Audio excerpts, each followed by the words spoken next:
Hi, and welcome to the first part of our series on how to configure the group module. We've already gone ahead and downloaded the group module and installed it. This is something that I expect most people to be able to do because you can find the instructions on any modules page on Drupal.org. When you install group, you will get a new section up at the top called groups. If we click on that, then you'll see a list where you will find your groups, and at first there will be none. Before you can add a group, you need to configure a group type. What is a group type? A group type is an entity that holds the set of rules, the permissions, anything you can add to a group, all of those things surrounding the groups of that type. So for instance, for this demo's sake, we will add a group type of class, for instance, class. And in that class, we will add documents for students. Title field label is, for instance, class name. We will not be using revisions. You can, but for the sake of this demo, we will keep it simple and not be using revisions. The group creator automatically becomes a member, and they must not complete their membership. It's fine. And we will configure some default roles. Now, default roles, this is some roles that you will get out of the box. We'll see those in another video that will help you set up everything you might need. They are optional from group 2 onwards. So group 2 and 3 no longer have these required. They are now optional, but you can still choose to configure them. You can also choose to configure an administrative role. This is a role that will have all permissions within groups of that type. And let's save that.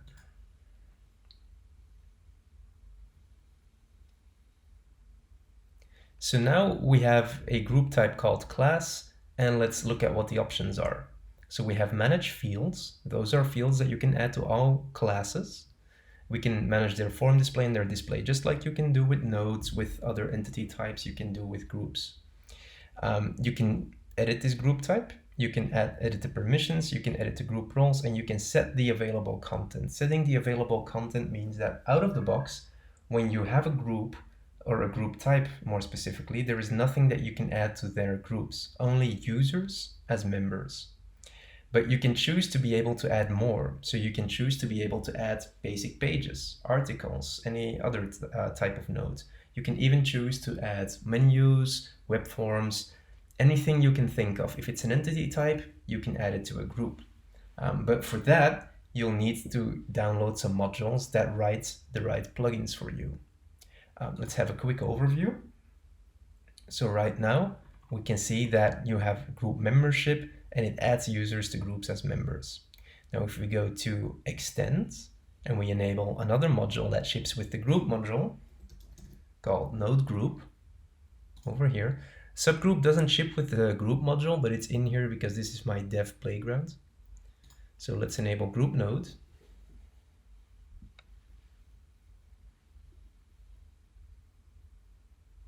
Okay, so it's enabled. Let's go back to our section for groups, go to the group types, and let's go to this page again.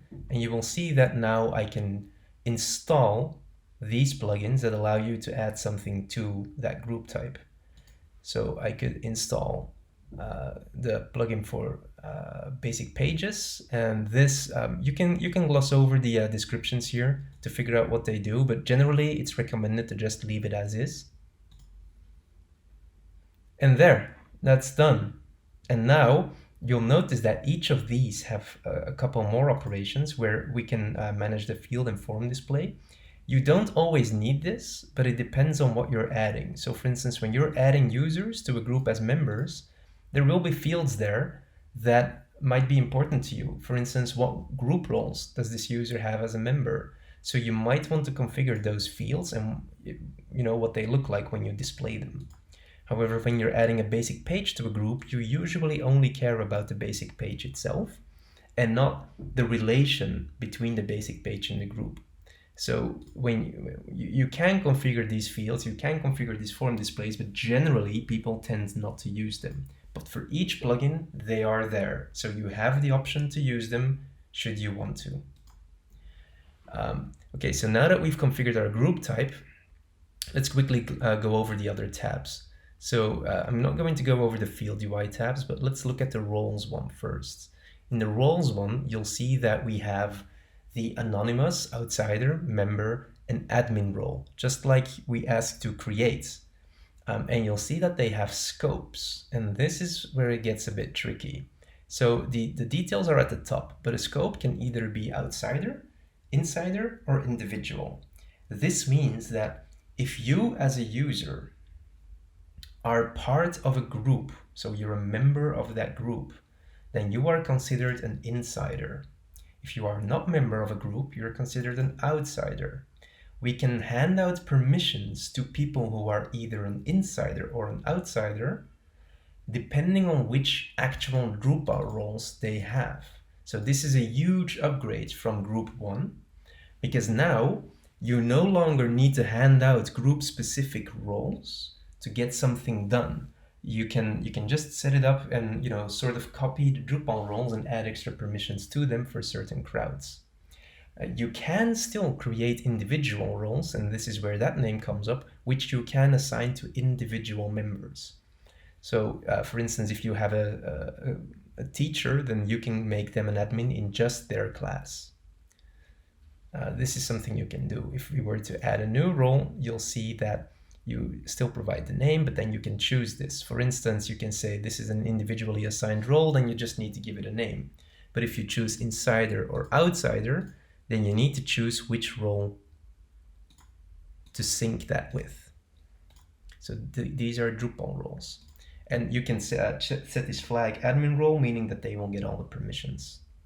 So let's have a look at the class again and look at the permissions. This is the UI. And currently I'm using icons, like emojis, because I haven't really talked to a user interface designer yet. I really should. But you can see that a lock represents outsider scope, a key represents insider scope, so those are people who do have access. And then you still have the ones without the special information. Those are the individually assignable roles. So we have anonymous, which synchronizes with the anonymous user Drupal role. Outsider, which means you're not a member, but you do have a Drupal account because it synchronizes with authenticated user. And member, which means you are part of the group and you are logged into Drupal because you are an authenticated user. So here we can start handing out permissions. And for you have your general permissions for group, like delete the group, edit the group, look at all the entities that are part of the group. But then for each plugin, you also have a section. So for group membership, you have one, and then you can see the module name that supplies the plugins. So for the group node module, you look at their plugins, like group node basic page is enabled. If I were to enable group node article, then that would show up in here too. And then you can configure whatever you want. So that is the group type in a nutshell.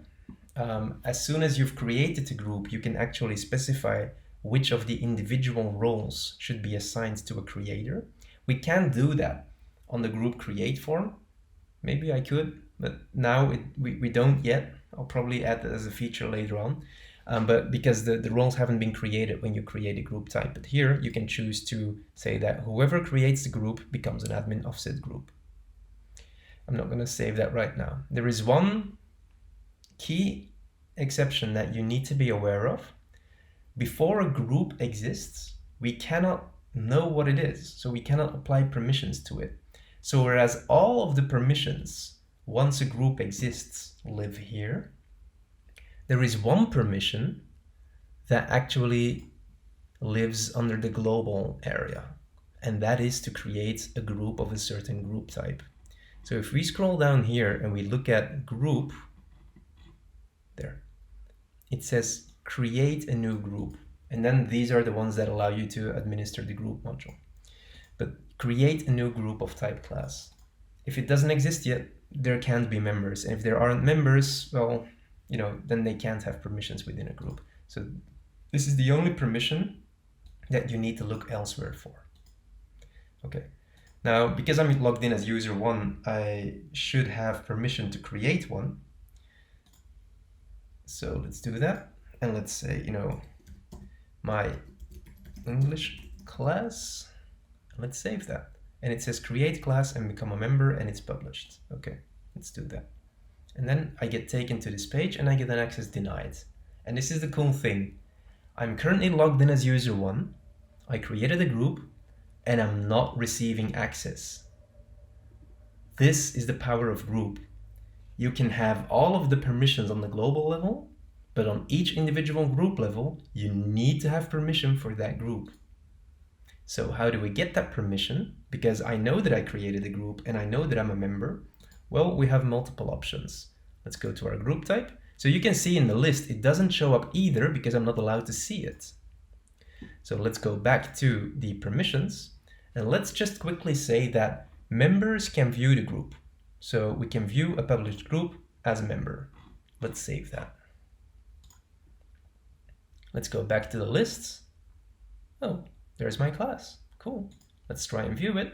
And there's my class. If I had added any fields to the group type, they would show up here. Okay, so finally, before we leave and stop this video because it's already going longer than I anticipated, let's edit let's go to the permissions again. Let's actually edit the group roles for a second. And let's just say, we're gonna edit this group role for member, and they can do anything. Members can do anything. I would really not advise you to do that, but let's just do it for now so that we can see the English class. And now you see all of these options. So let's look at the members. You can see that admin is a member without any roles. Let's edit that.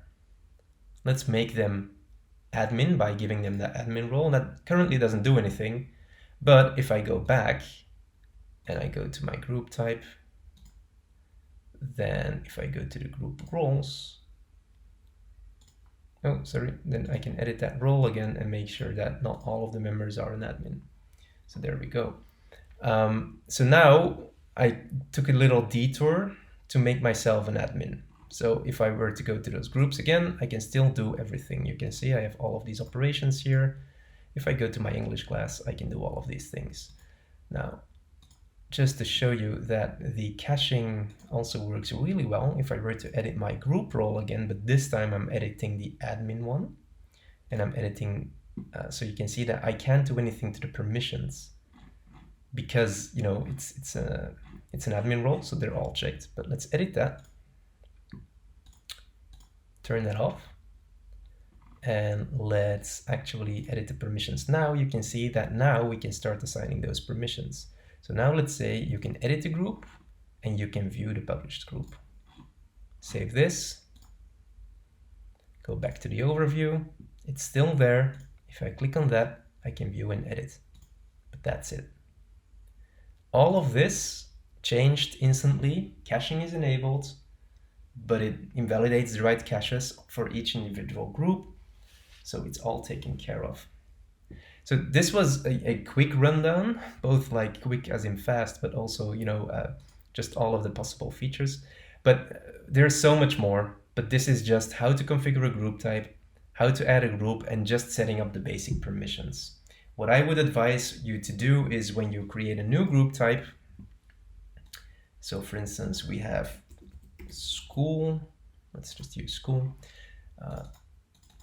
school name. What I would advise is that you always check group creator automatically becomes a member so that you don't accidentally lock yourself out, and that you automatically configure these roles. They're useful, you can leave them out, but definitely automatically configure an administrative role, and then quickly go back and say that the group creator gets that role.